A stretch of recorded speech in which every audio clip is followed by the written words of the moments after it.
Chers amis de TV Liberté, bonjour. Nous avons ce matin la joie de recevoir Monsieur Jacques Boncompin.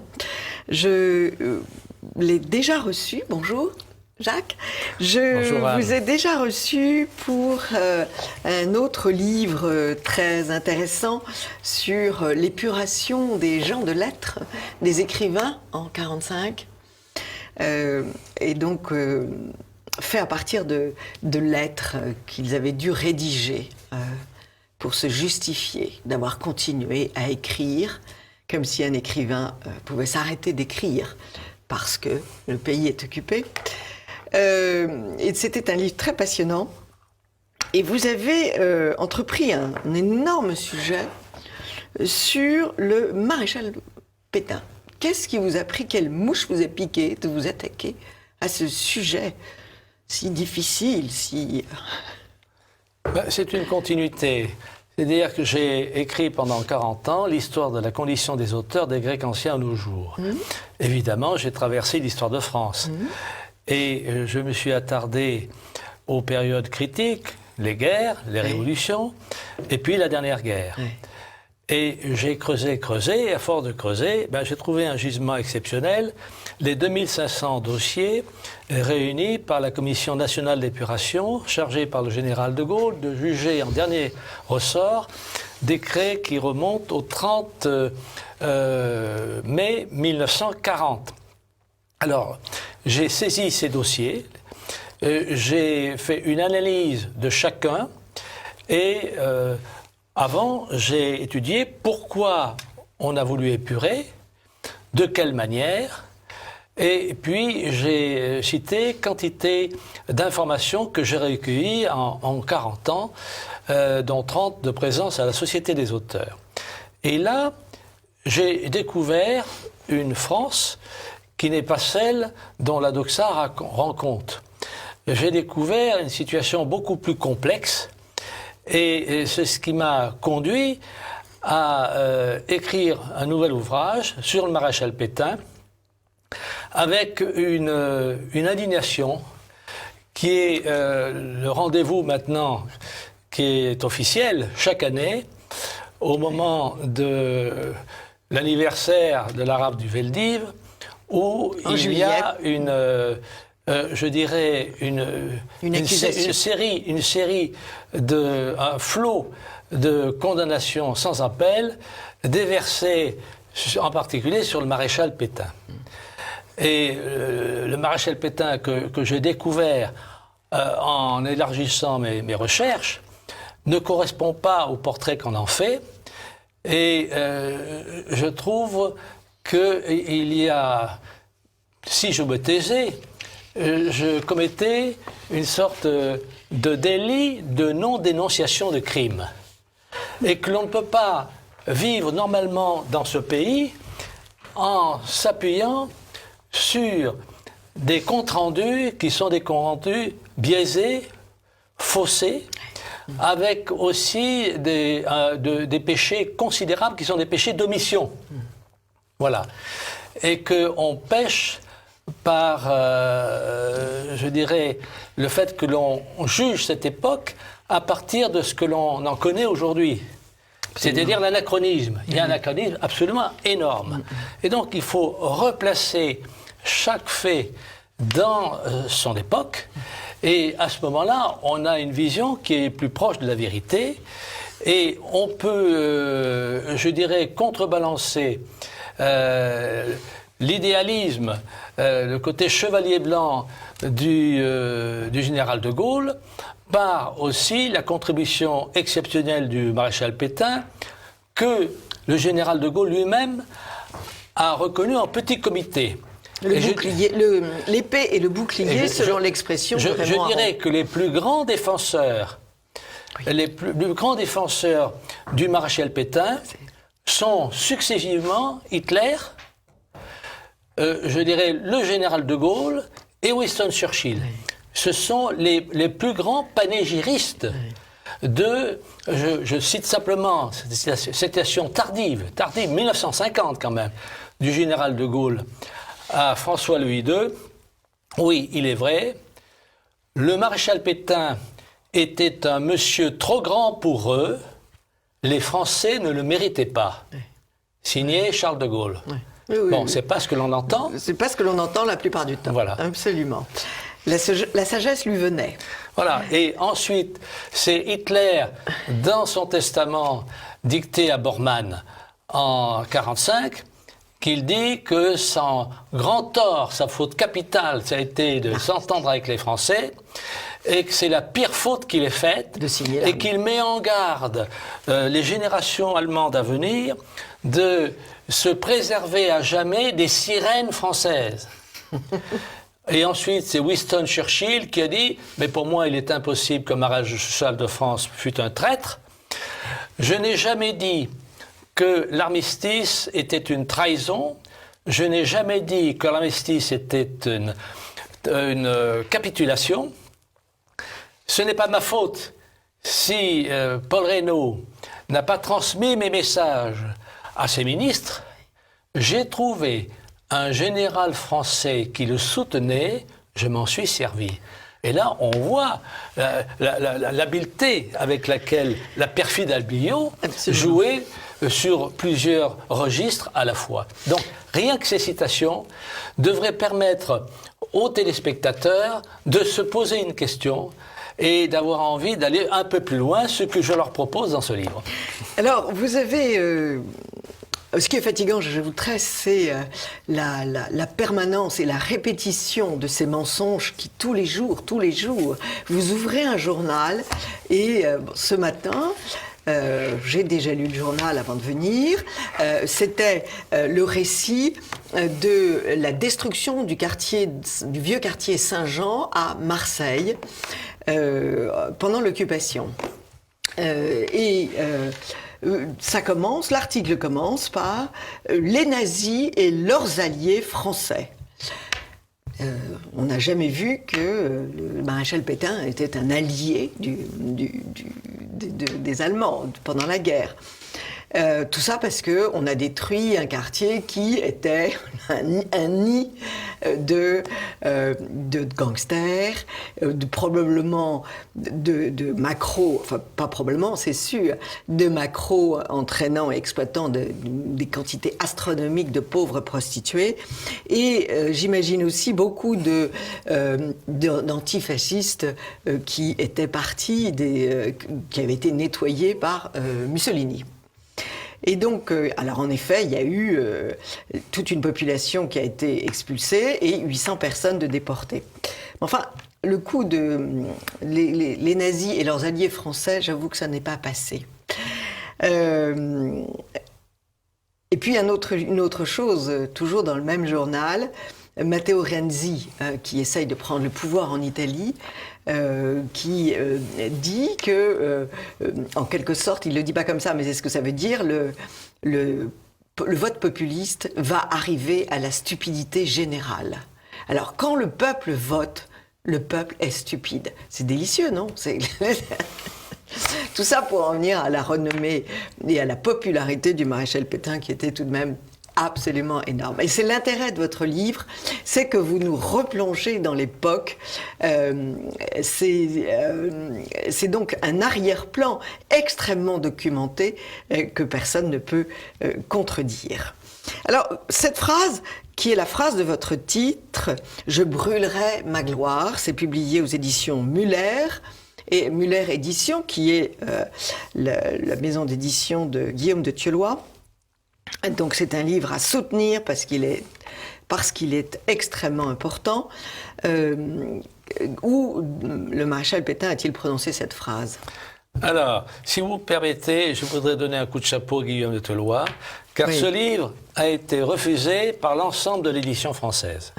Il n'y a que Guillaume de Thieulois qui ait le courage de le publier. Et encore, sans distributeur, aucun distributeur français n'a voulu distribuer ce livre. Il paraît un petit peu sous le manteau. Donc, on le trouve sur Amazon ? Il appartient aux téléspectateurs, aux auditeurs, de se faire eux-mêmes par le bouche à oreille, dans la mesure où ce livre retiendrait leur attention, pour qu'il soit un peu connu. On le trouve sur Amazon on ou pas? Le trouve, on le trouve sur Amazon. Si les distributeurs n'en veulent pas, on le trouve sur Amazon. Pardonnez-moi, on passe sans problème, on peut l'avoir. J'allais dire un autre mot. On le trouve aussi sur le site de Guillaume de Toulouse, Les 4 vérités. Bon. On le trouve également sur le site de la Procure. Très pour bien. ceux qui seraient anti-Amazon, il y a un site français. Très bien. Voilà. Alors, Et puis on le trouve à la librairie française, à la librairie du dans Quai. toutes les bonnes librairies. Alors, Je brûlerai ma gloire. Je brûlerai ma gloire. C'est Pétain qui est sollicité une fois de plus. Il faut voir que Pétain ne s'est jamais mis en avant. Que quand il est fait général pour prendre la tête des troupes à Verdun, la presse n'a même pas une photo du nouveau général pour dire la discrétion, l'humilité de Pétain. Hein. Il détestait le chant « Maréchal, nous voilà ». C'est quelqu'un qui ne se mettait pas en avant, pas du tout. Hein. C'est l'opposé du général de Gaulle. Quand il est parti pour le combat de chars, est parti avec un journaliste pour chanter ses louanges au quotidien sur le front français. Vous voyez, c'est l'opposé. Donc on est venu le chercher, toutes les mains, disait le président du Sénat, se tendaient vers lui, parce qu'il n'y avait que lui, à ce moment où la France s'effondrait, pour faire l'unanimité. Vous présentez une scène, sa voiture se trouve sur le chemin de l'Exode, et dans un village, tous les gens qui étaient en train de fuir se réunissent autour de sa voiture et lui disent « Maréchal, aidez-nous ». Voilà, c'est-à-dire qu'il y a la retraite vers Bordeaux, oui. Et sa voiture est reconnue, en particulier, quand il arrive à Briare. Et ces troupes sont canardées par les Stukas sur les routes. Ils harcèlent, y compris les civils. Et puis, devant cette déliquescence, cette situation absolument folle, les civils se tournent, Monsieur le maréchal, Monsieur le... arrêtez ça, arrêtez ça, arrêtez ça. Et je crois que c'est là que se noue, dans son être profond, la décision de rester avec les Français, quoi qu'il arrive, jusqu'au bout, de partager leur souffrance jusqu'au bout. Et alors, je brûlerai ma gloire. Alors, on vient le chercher et il anticipe tout ce que l'on dit aujourd'hui. C'est un être extraordinairement intelligent, c'est un être visionnaire, qui n'est pas moins visionnaire que le général de Gaulle. Dès juillet 40, il sait que la guerre sera gagnée avec les Américains qui rentreront en guerre. On met en avant la lucidité, à juste titre, du général de Gaulle, qui a ses vertus. Il a tellement ses vertus que c'est le maréchal Pétain qui l'a découvert, qui l'a tiré de la foule obscure, qui en a fait la publicité. Donc, c'est une créature du maréchal Pétain. Mais c'est une créature du maréchal Pétain. Donc tous ceux qui font l'apologie de Gaulle, d'une certaine manière, font l'apologie du maréchal. Donnent raison au choix qu'a fait le maréchal. Simplement, il y a un problème qui est humain. C'est-à-dire qu'il y a la détestation de la personne qui vous a aidé. C'est tout. C'est dans la nature humaine. C'est une sale habitude. Il a compris qu'il est devant les nazis et que face à l'armée nazie, qui est entièrement disponible en France à ce moment-là, il n'y a pas de front lutte de l'Est avec l'URSS ailleurs. Toute l'armée nazie est là. Il connaît les Allemands, quoi qu'on dise. Et il sait qu'il n'est pas possible de tout empêcher comme exaction vis-à-vis des Français, et qu'il va être obligé de mettre les mains dans le cambouis, et que si sa gloire, d'une certaine manière, les intimide et les amène à faire preuve d'une certaine retenue, et cette retenue sera réelle, quoi qu'on dise, elle sera très importante, hein, eh bien, il ne pourra pas tout empêcher, et que, comme il le dit, on me mettra après tout sur le dos. Il le sait. C'est-à-dire qu'on ne fera pas crédit de ce qu'il a empêché et qui est gigantesque. Il le sait, qui oui, est gigantesque. Jacques, je vous interromps parce que le temps passe très très vite.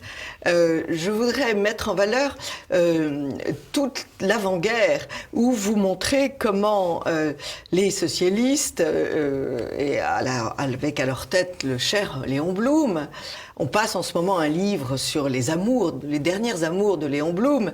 Le problème, c'est qu'il a interdit la remilitarisation de la France. Il a autorisé la remilitarisation de l'Allemagne et il a empêché que les industries d'armement refonctionnent. Il a cette phrase terrible, chaque fois qu'il est question de démolir l'armée, j'en suis. Oui.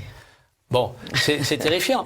Et il a fallu attendre le 9 mai 1940 pour que Paul Reynaud dise « Nous devons le reconnaître, nous avons délaissé trop longtemps l'idée de patrie. » C'est-à-dire un jour avant l'effondrement de la France. C'est-à-dire que toute cette équipe politique a été, c'est important pour aujourd'hui, a été internationaliste, trouvé naturel de s'occuper du monde entier et pas de la France. Que le patriotisme était placé justement partout, sauf en France. Et ça, c'est à nouveau ce que nous vivons aujourd'hui. Alors, non seulement il faut détruire, ou en tout cas arrêter les industries d'armement, mais il faut détruire ce qui fait le corps de la France, c'est-à-dire sa religion, son sens de la patrie et son sens de la famille. Et vous avez des citations absolument terrifiantes de tous ces braves gens qui sont de bons révolutionnaires. Oui, alors Pétain considère que la France a été grande quand elle respectait sa vocation chrétienne. Il a voulu donc refonder la France et en concertation avec Pie XII, c'est méconnu, il a dégagé une série de principes de solidarité, il y en a 16 que l'on trouve à la page 165 et qui sont, je dirais, qui se démarquent de la Déclaration des droits de l'homme, qui nous mène à l'individualisme forcené, qui conduit à toutes les dérives sociétales. D'ailleurs, on ne fait plus société aujourd'hui, c'est l'individu qui devient un tyran. Il n'y a que des petits groupes de sociétés qui s'opposent les unes aux autres. Et donc, c'est là que si on voulait, je dirais, rééduquer notre pays, il faudrait s'inspirer de ces principes qui viennent du christianisme et qui ont été dégagés en concertation par le maréchal Pétain avec Pie XII et qui ont été affichés dans toutes les écoles et toutes les mairies. Oui, non, mais c'est pour ça que... C'est ça qu'on ne pardonne pas. Oui, c'est pour ça qu'il est impératif de continuer la propagande. Parce que, évidemment, le combat est là. Le combat, il n'est pas uniquement savoir si c'était bien ou si c'était pas bien, coopération ou pas coopération. Non, c'est tout l'arrière-plan que ça signifie. Nous sommes dans les années 30. Léon Blum écrit « Aussitôt que nous posséderons le pouvoir, nous devrons faire connaître que, mettant la légalité bourgeoise en vacances, nous instaurerons la dictature du prolétariat. » C'est un propos totalement révolutionnaire. Mais Léon Blum est révolutionnaire totalement, simplement, il veut une révolution non sanglante. Mais il rejoint les communistes, sauf que les communistes sont prêts à faire couler le sang. Lui, il veut le même résultat sans faire couler le sang. Et puis alors, un anti-catholicisme absolument forcené.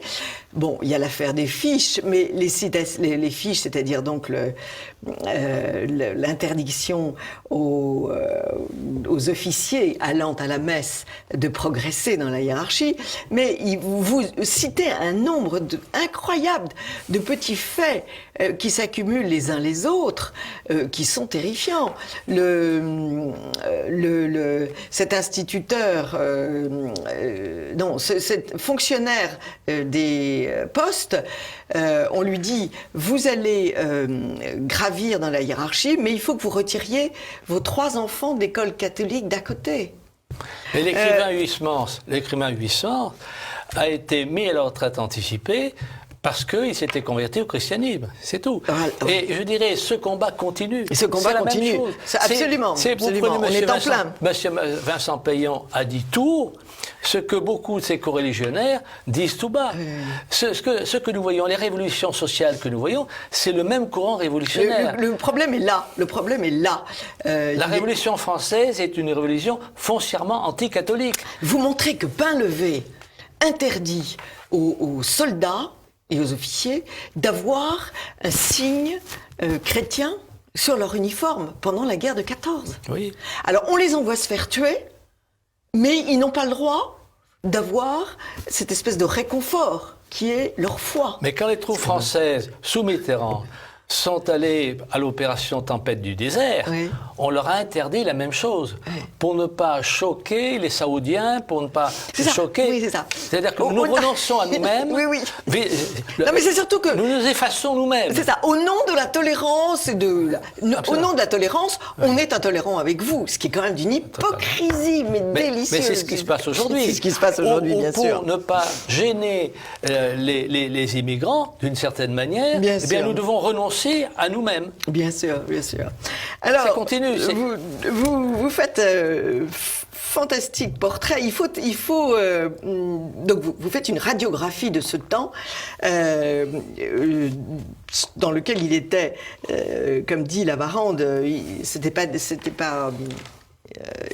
l'important n'était pas de connaître son devoir, c'était de savoir où il était. Savoir où il était. La difficulté était ça. C'est celle-là. Et tous les gens qui sont dans leur charentaise aujourd'hui et qui disent tranquillement il fallait faire ci, il fallait faire ça, ça me paraît toujours un petit peu extravagant. Donc vous faites une radiographie de ce temps extraordinaire, mais vous approchez au plus près aussi de la personnalité du maréchal Pétain avec cette dernière rencontre. Il est en France et les Allemands l'emmènent et il est en liberté surveillée dans un château près de Belfort. Or, ce château est la propriété d'une femme, d'une résistante. Absolument. C'est Madame Louis Villard qui est la responsable de la résistance gaulliste de l'ensemble de l'Alsace-Lorraine. Elle revient dans son château après 7 mois d'internement, de questionnement par la Gestapo. Et elle voit arriver dans la cour de son château les SS qui entourent Pétain. Bon, et là, c'est absolument bouleversant, parce que cette femme va vivre au jour le jour pendant 2 semaines avec le maréchal. Et j'ai pu obtenir des descendants l'autorisation de publier son récit. Que l'on ne peut pas lire sans une extraordinaire émotion. Oui, parce elle, après, elle va être prise à partie parce que elle défend Pétain. Elle dit non, cet homme n'est pas un traître. C'est pas possible, c'est pas possible. J'en témoigne. Elle voit au contraire une action de la Providence qui a voulu qu'il y ait à la fois le général de Gaulle qui, de l'extérieur, pouvait continuer à œuvrer comme la France combattante, et de l'intérieur, le maréchal Pétain, qui préserve la société française avec une armée, avec une administration, une structure. Sinon, la France aurait été complètement détruite, absolument détruite. Vous avez aussi une allusion aux hauts fonctionnaires qui dirigeaient tous les grands corps administratifs et qui se sont interrogés. Pourquoi est-ce que nous sommes restés? Et ils ont tous cette réponse. Nous avions un devoir de non-engagement. Ils servent un État. L'État étant demeurant, ils restaient. J'ai trouvé que c'était très, très intéressant. Alors on a demandé, de Gaulle, au fond, ne comprend pas le maréchal. Il le dit au colonel Rémy, je ne comprendrai jamais pourquoi le maréchal Pétain, en 1942, n'a pas rejoint Alger. Tout simplement parce que la vision de Gaulle est une vision personnelle, de carrière, d'arriver au pouvoir, absolument. Mais À la différence de Giraud, qui lui veut libérer la France, sans ambition politique personnelle. Or, De Gaulle, il le dit, il veut être le président de la 4e République. Donc, je ne comprendrai jamais cela. Et il dit, mais Rémy, pauvre Rémy, dans ce cas-là, eh bien, nous n'aurions été plus rien. Les Américains auraient accueilli à bras ouverts le maréchal, les Français d'Algérie, la même chose, les Anglais auraient suivi, et nous, pauvres Rémy, on serait allés garder nos moutons. Or, il faut bien voir que ceci intervient après la rafle du Veldiv. C'est-à-dire qu'il ne considère pas que cette rafle du Veldiv aurait entaché la réputation de Pétain. Et l'on ne peut pas parler, évidemment, de cette période sans parler de la Shoah, sans parler... Vous en parlez beaucoup, vous en parlez très bien. Parce que c'est une affaire extrêmement complexe, mais je prends la responsabilité de dire et de l'écrire avec des sources que le maréchal a été le plus grand sauveur de juifs, avec Pie XII, de cette époque-là. Ça commence à se savoir, on ne peut plus dire. C'est pour ça que ce n'est pas supportable d'en faire des collaborateurs conscients de la Shoah. Ce n'est pas possible. Bien sûr. Et j'apporte aussi pas une nouvelle, non, mais une comparaison. Je pense que ça n'a gêné personne en 1905, quand on a dégagé 40 000 religieux. 40 000 religieux qui ont été déportés. Et des professeurs et des hospitalières et tout. Ça n'a gêné personne à ce moment-là. Ils ont été expulsés. Et je pense que ce qu'on a fait aux catholiques, à ces congrégations, qui a été fait sans pratiquement aucune réaction des gens qui ne l'étaient pas. Bien sûr que les catholiques ont réagi, mais c'était les seuls. Eh bien, le chemin était pris, l'habitude était prise pour expulser après d'autres populations et d'autres religions. Mais ça, c'est l'histoire française qui est idéologisée et qui est sélective. Voilà. On met en avant, pour démonter l'Ancien Régime, le renvoi des protestants. On ne parle pas de la distraction des jésuites et de l'expulsion des jésuites, et on ne parle pas aussi de la déportation des religieux. Bien sûr, bien sûr. Donc vous nous faites encore une fois, vous nous offrez un livre qui rend parfaitement compte de l'état des lieux, l'état des esprits. Vous ne balancez aucune condamnation, vous êtes d'une objectivité extraordinaire, et vous nous offrez beaucoup de portraits, bien évidemment. Il y a le portrait de Laval qui se rapproche énormément de celui qu'avait fait Fred Kupferman, qui était le livre sur Laval qu'il faut lire. Et vous nous